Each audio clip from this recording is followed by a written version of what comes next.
Bringing our man Jason Jones of The Athletic, the professor. Jay, what's cracking, man? What's going on?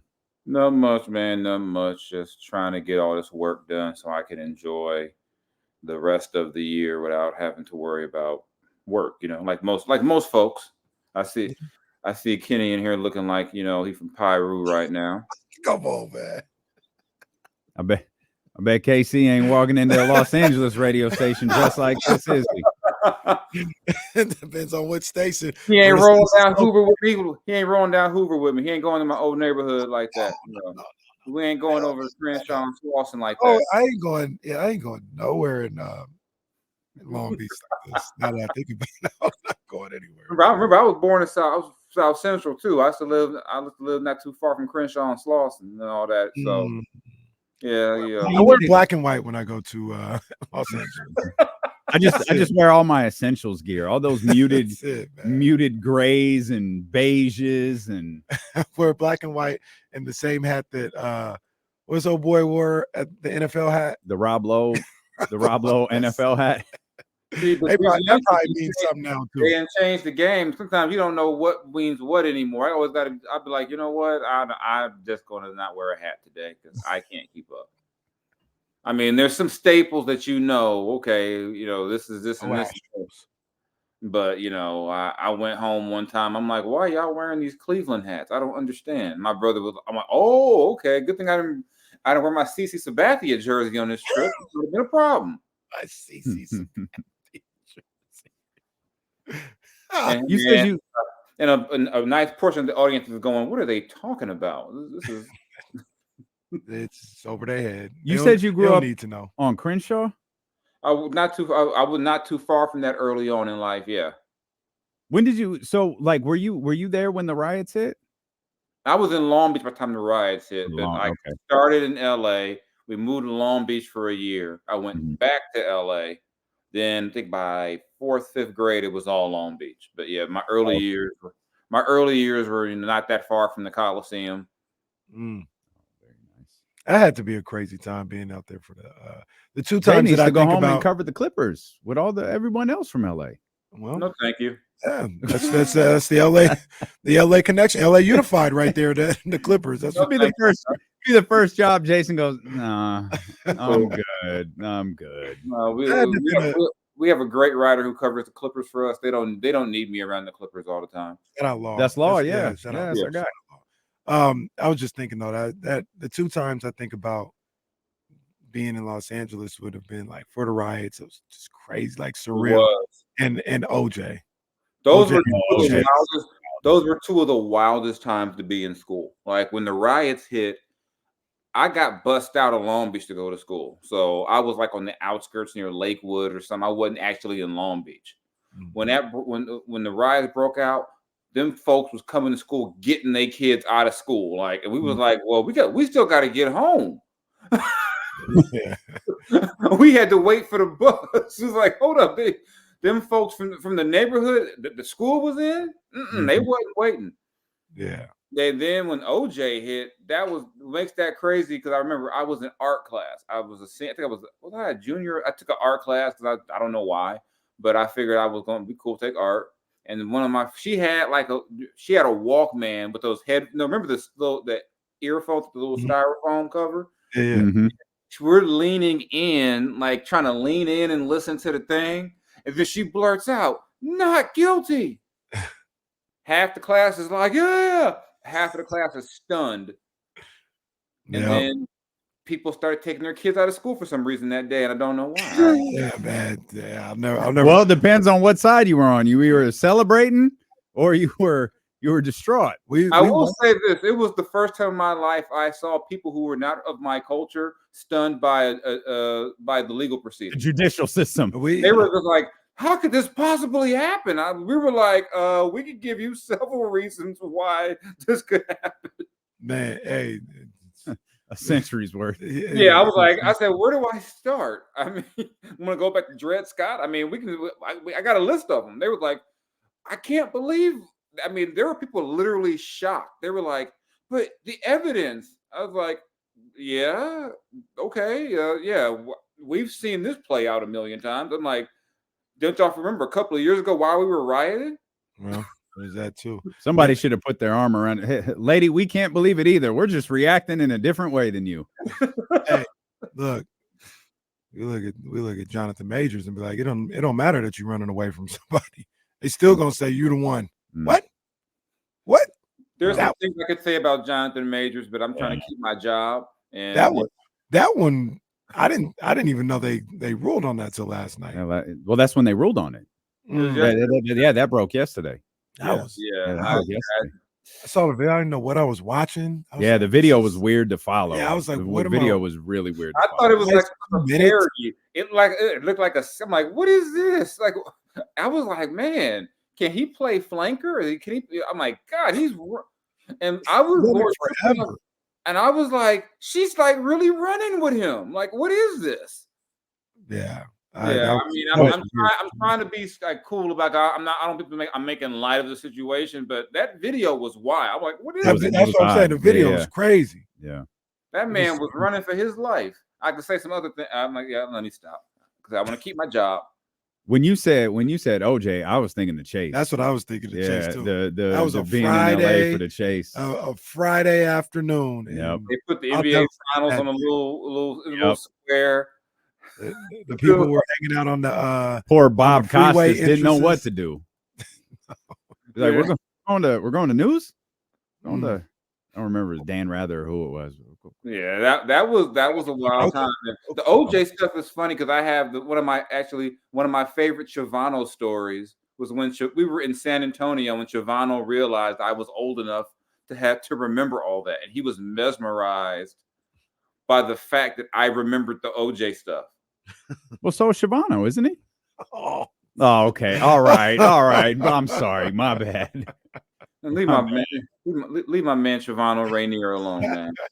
But he's aged 3 years since being in Indiana. Those Pacer fans are confused as hell.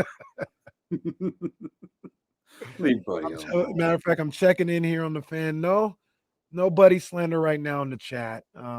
Somebody says if no Turner or Halliburton, it'll be nasty. Well, so have they turned on our friend in Indiana? On Twitter, they have. Oh yeah. Oh, in a major way. Yeah, I don't be on Twitter like that anymore. So I didn't know they had turned on our good friend Buddy. Yeah, they turned on him. They're in the midst, I think, of losing 4 straight. Oh, they have someone they are blaming, and it's not Kawhi Leonard's defense on Tyrese Halliburton. It is Schiavano. Poor Buddy, man. He don't. Well, I wouldn't go that far. I mean, the residual annoyance is still in Sacramento. It's like, I ain't gonna feel bad for the guy. Let's not go that far and think we feel bad for him now. But the best part about it, I can guarantee you, Buddy doesn't care at all, and he's oblivious to it. I'm certain. Buddy's chilling. Yeah, I'm certain. He ain't checking for it at all. Kings have won a couple here in a row. Man, I feel like there's so many directions we could go with, Jay, because I was thinking about our earlier conversation about Austin. And as we were having that conversation. So I'm gonna ask this. This isn't gonna get us stuck for the next 40 minutes. I'm just gonna ask. Steve Austin, his birthday was yesterday. His defining moment is what? Defining moment? If you said, if your kids go, hey, and of course they never would because they were raised right. But if they said, hey, Dad, who's Stone Cold Steve Austin? And they said, you got to show me one moment, what would it be? Probably that first time he stunned McMahon. That's a good one. We didn't even bring that one up. Yeah, that's a good one. We after working through it for a while, we went with the WrestleMania 13 match with Brett, where the blood was pouring. He didn't, and that was one of the first like big spots where they used the he didn't submit. Yeah, right. Yeah, and that was the time passed out because of the pain. He didn't, and both of those guys left the match just as hot as they were going in. He didn't give up. Brett didn't lose. Yeah, that's a good one. Yeah, the greatest. That was probably the moment where the Rocket was on his back for real. And that's a great point Jay makes too about how hot both of them were, because there was the Ken Shamrock thing too, where Ken is I'm in my like zone. Ken starts calling from like, come on, let's go. And Brett like steps to him with his hands up and then kind of like steps back and the crowd's booing and he looks at the crowd and it's like, boom, he's a bad guy. Like that quickly, he just became a bad guy. Just because he took that like small, it's just such a small like step back. Like, no, I'm a coward now. And then gets out of there. I'm leaving. Yeah, that was brilliant. So good. I'm in my zone. Sacramento zone, Ken Shamrock. Does anybody know like where Ken Shamrock is from in Sacramento? No, he trained with man, what is my guy's name called? There was a really prominent trainer out here. And like I don't know that Ken's from here, but he trained with him. And that's like Tito would come out and train with him. Randy I just can't remember his name. But he's one of those guys. It's like Cody Garbrandt.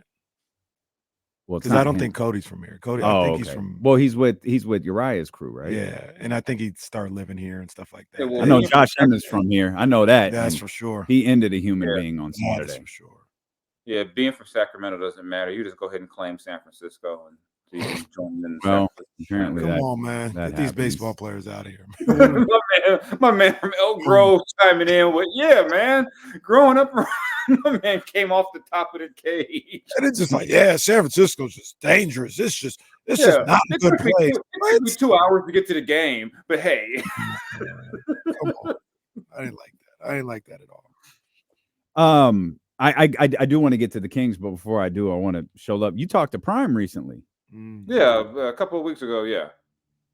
That set up his doc that he's got coming out or is out. They're dropping like episodes appropriately over on Amazon. How was your conversation with Dion? It was cool. Every time I've talked to him, it's always cool. You know, it's always a cool conversation. You know, he knows how to sell himself. He he even knows how to do a thing like, you watched us. You saw what we needed. And I was like, y'all need help on both sides of the, so it was a cool conversation. I think sometimes I wonder if there seems to be either great intrigue and interest in Dion or great fatigue. And then you're trying to find the middle ground and also trying to kind of sift through kind of just like the media / casual fan stuff, because there's no one who I knew or who knows about football who watched that team and thought they were going to win 10 games. I thought I said they could go 6-6. When they lost to Stanford, I said, okay, they're going to win about 4 games. I said, I don't see another win on the schedule if they lost to Stanford. Right. But I had friends who were like, I can't believe they keep losing. I'm like, you can't believe a team with no O-line or D-line is losing. But they didn't know. They were following Dion, but I think Dion's still great for college football, great for programs. I think even Bomani Jones made the he takes us back to a time where the college coach was the star.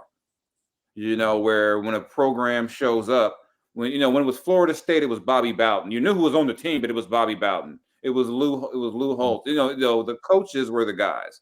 Also, the players weren't getting jacked and they were getting suspended for getting a Big Mac from someone. But hey, it was a different time, but it's kind of like he brings that on top of that. He got a kid with a Maybach. So do you, 2-part question, try not to always do this, but do you think he figures it out at Colorado? And do you think he stays at Colorado? I think he'll figure it out. And I don't know if they'll be like an 11, like a BCS title team, but I think they'll be a winning team. And define stay. Like how long? You mean like 5 years from now? Where is he at? 5 years from now? It's a good question. Or is he in Colorado? You don't have to know where he's going, but I don't know. I mean, it'll be interesting after this coming year, just because Shador will be gone. I wonder who will be those players. And one thing, I haven't been around Dion, I believe his care for the players is genuine. And when he brings those kids in, he really does care for them. I wonder, will there be a player or two he had like a Travis Hunter, a guy where he just feels so bonded to that he'll stay. And with the way the transfer portal works and everything, shoot, you don't know who's going to be on teams. I can't keep up. I mean, guys transfer within conference now, which was when we were coming up. That was insane. Right. You're going to go from UCLA to Oregon? Like, no. Because back then you could block a guy from, if he went to transfer within the conference. Yeah, you can't do that anymore. Yeah, you can't do that now. So, but I don't know if Deion's at Colorado. I do believe he'll be coaching somewhere. Like, hypothetically, if Florida State calls him, how does he tell Florida State no? Unless he kind of feels like, I wanted to go there from this jump and you guys rejected me, forget you. That's possible. I was just about to say, didn't he want to go there before? But I think they're kind of like, yeah, whatever, Deion, and like a plot twist. What if Miami comes open and he's like, you know what, I'm gonna show you guys. I'll go to Miami because Miami showed love. I do think Deion will be. I don't think he's going to be like an 80-year-old coach on the sideline. I couldn't see that, but I do think I'd be surprised if 3-4 years down the line he's not coaching. I know knowing him just a tiny bit. Like I said, he really does care about those young men, and he's getting a decent amount of money out of this. I know he made money in the league, but that was 20-something years ago. Yeah. And I don't know anybody going to turn down $6 million a year or whatever he'll be getting at that point. Yeah, that might be what Shedeur gets. All right. Shedeur got $5 this year. Shedeur got $5 million this year. He almost gave it to his pops did then off. Because what was Deion 5 years? It's like basically 5 years, $30 million. Yeah, Shedeur looking at his dad like, get your broke ass away from me. Get out my commercial, pops. Yeah. KFC is here for move. Yeah, I got a better credit score than you do too, punk. Get away from me. KFC, who gave us one of the greatest commercials of all the season with the Kirk Cousins. That was outstanding. That was a good one. Yeah, that was unintentionally funny. You get the chicken. I was like, that is so unintentionally funny. It's a lot better than Jerry Rice's Popeyes commercial. Well, I mean, that's not one of his. Yeah, and shout out to Will Compton, former Raider linebacker, who broke down that Rashard Mendenhall bowl game better than anyone. No, that was wild too. I don't know how I went from being intrigued and offended to this is the funniest thing I've seen on Twitter in 2 years. When he said McCaffrey has to go both ways, we don't have corners. He's like, we got running back. He said we got running back. He said we got Crosby, and then the video cuts off. He says we got the advantage in coaching, and then like he was about to say because they didn't start hiring and they didn't stop. I was like, oh, that was going to be gold. We've got all the coaches because we don't hire anybody. That would have been gold, but we've done nothing with the Kings or the NBA. But oh well, this is. Well, we can shift our attention to if we must, yeah. Kings who are playing well right now. 3 straight. They're 10-3. At home, Jay, but I think the biggest thing that's got Kings fans most excited is Keegan Murray. The way he's playing, obviously, he had that massive scoring output a couple of nights ago, 27, but he followed that up with a 25-point performance last night.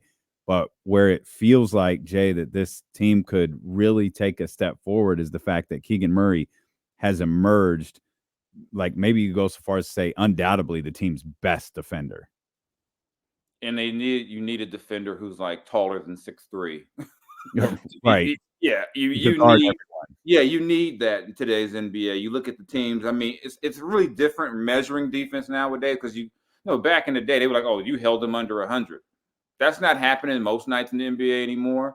But what I look at now, scheme and are you at least making things difficult on teams and what do you do? Kind of what things can you do? And if you can have a De'Aaron who can be, I still believe De'Aaron has the ability to be an all-NBA defender. Then you add a Keegan to that, then you can, you start mixing in more guys. Yeah, that now you see why now Keegan goes to a guy who has all-star potential down the road. If he, especially if he stays aggressive on both sides of the ball or both ends of the court. I mean, we don't need to see any more videos of Mike Brown yelling at him for not shooting. I mean, I think you make 12 threes in the game or whatever. you shouldn't have. You should know you have a green light. Do you are you a little more surprised with how he started to pan out as a ball player? I didn't think he had this type of versatility in him. I didn't think he had this ability to guard wings the way he's shown earlier in the season. He's better than I thought he was. I thought he was good. I thought he was a good ball player, but he's shown different levels to his game that I wasn't sure he had. Yeah, I am too. 'Cause I know everyone I talked to before the draft that year, kind of the take on Keegan was he was a safe pick. Like he'll be solid. The whole thing was, I think, like one person texted me after the draft. They said, "Look, the team with Harrison Barnes just drafted Harrison Barnes," and they didn't mean that like to slam Harrison. They were just like, Keegan will be like he'll be like, he doesn't have a low floor, but he didn't have a high ceiling to some people. Like he'll be a solid starter. But I'm a firm believer if you're gonna take somebody that high, you need one of those guys to hit beyond just a solid starter. And if he can keep this up, you've got a guy who, I don't know where you put him at. You got in that kind of you're gonna have to pay him like a Michael Porter Jr. down the road, which the Kings, of course, will gladly pay him. But now you've got a guy you can say we got three guys. And if you got three guys, that changes what you can do a lot, but then when the lights get bright, we have to see, that you get to a playoff series and say Sabonis is struggling, like, okay, Keegan, you can't disappear, but these are all, the fact that he's aggressive to me is the positive sign. I mean, there's certain guys where even if they miss a bunch of shots, as long as they're shooting, you're happy. I think he's a guy for the Kings where he's just got to be aggressive. And if he's aggressive, that makes life easier on everybody else. And then we're not focused, then you're not hyper focused on if Harrison's struggling, if Kevin's struggling, because now you got three guys. And the question, sorry. No, I was just going to say to what Jason's point, that's the benefit of him getting that experience last year in the playoffs, because obviously you can have NBA finals, Western Conference final, all this other stuff, but those lights were pretty bright last year for that Warriors series. And the scrutiny was there too when he wasn't playing well. And he bounced out of that in the middle of the series. So now, for instance, they make it to the playoffs in his second year. It's something he's already experienced. Like, I'm not saying one's better than the other. I'm just saying, as opposed to Paolo, he's still got to go through all of these playoff lights are different, or the gameplay is a little different. It's a little more physical. Keegan's already experienced that and now can just work on being the best Keegan Murray can in the postseason. Yeah, but Paolo's a different beast, though. Paolo, a bad boy. There's a bad boy out there.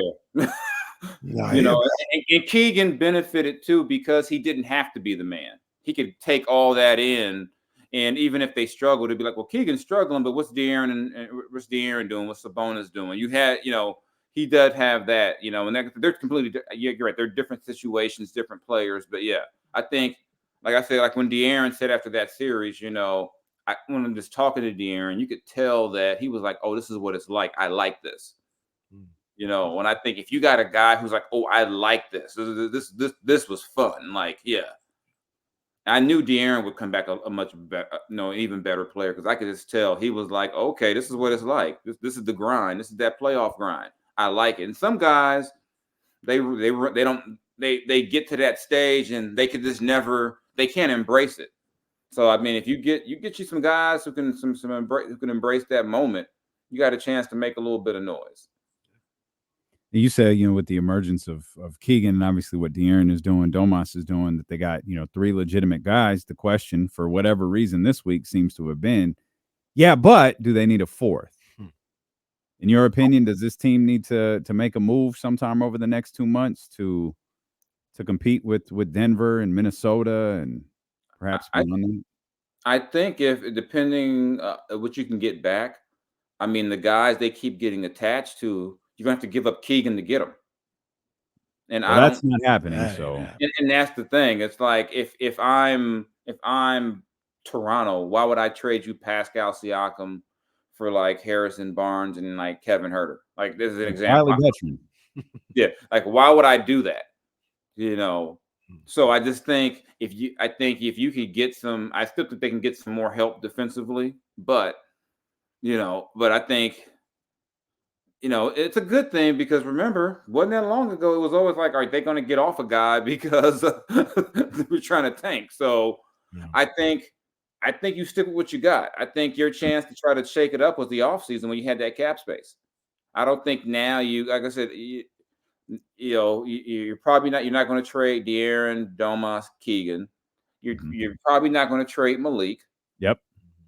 And so then you get past that for what impact player are you getting for the rest of the roster? And I'm not trying to denigrate, but you know what I mean? Yeah. Like, who are you getting? And then how much? And then even if you're getting an impact player, what type of draft capital are you giving up? What contracts are you taking back to make that happen? Because you might meet a team that wants to move on from a guy who's paid well, but they're either going to want draft capital. They're going to want you to say, you know what, you can have this guy, but we just signed this guy last year and we don't like him. You got to take him too. Yeah. So I mean, there's pros and cons each way. I think if you can get a legit star, like a current all-star caliber player, you trade Keegan, but you don't trade him if you're not getting a star. Does Pascal, OG, or Zach LaVine fit that mold for you? I don't know about. I'm kind of in the middle on Zach. I mean, I think Zach would definitely fit in. But do you really need another to get smaller? You give up Keegan Murray, you're giving up not just youth and potential, you're giving up size. Right. I like Siakam. I don't know if I like him that much. And I don't know if you would have to give up Keegan to get OG. I mean, at least I would try to make them. I would try to do everything I can, and then this is where you get creative. You start getting the third team involved, and you kind of do like Pelinka did with Westbrook last year. You get so many teams involved. You find a team that just wants to get cap space. You find a team that's trying to get rid of a bunch of guys. You start doing, before you know it, you've got like 12, 14 guys moving around. But it's going to be tough for the Kings to get a guy like Pascal if they don't want to give up, one of their top three guys. But it's not impossible. We've seen it before. I mean, remember, I don't know if Monty has a friend out there like Kevin McHale had with Danny Ainge back in the day. So, or like Rob Pelinka has with Danny what kind of friendship they got going on where he just gives them anything. Or Jerry West when he sent a pal to LA for. Well, that deal worked out nice for everybody. Yeah, Marc Gasol ended up being a pretty good player. Several years later. Yeah. I think he was still in high school when he was traded. Several years later, the logo was Defensive Player of the Year. The logo was gone by the time Mark won that award, but hey. Well, I appreciate Jerry West so much more after watching Winning Time. Oh, shout out Jerry. I miss Winning Time. Jay, always great to hear from you, man. We appreciate you. Thank you as always for joining us. All right, man. Go Ravens. What the hell is that all about? On his way out. What the hell is that all about? You had to, because I don't know why you're wearing this Niner stuff when you're an LA fan. I'm not an LA fan. That's the first. He's dressing like the game on today's show, man. Okay, Lake Show. Oh, I don't even know. I got to get that deleted 5 times now. I don't know why it keeps surviving. All right, guys. Y'all have a happy holiday. All that fun you too, stuff. Jay. We appreciate it. Go ahead and play the Games album tonight, Casey. Yeah. I'm never playing the games. All right. Thank you, brother. All right.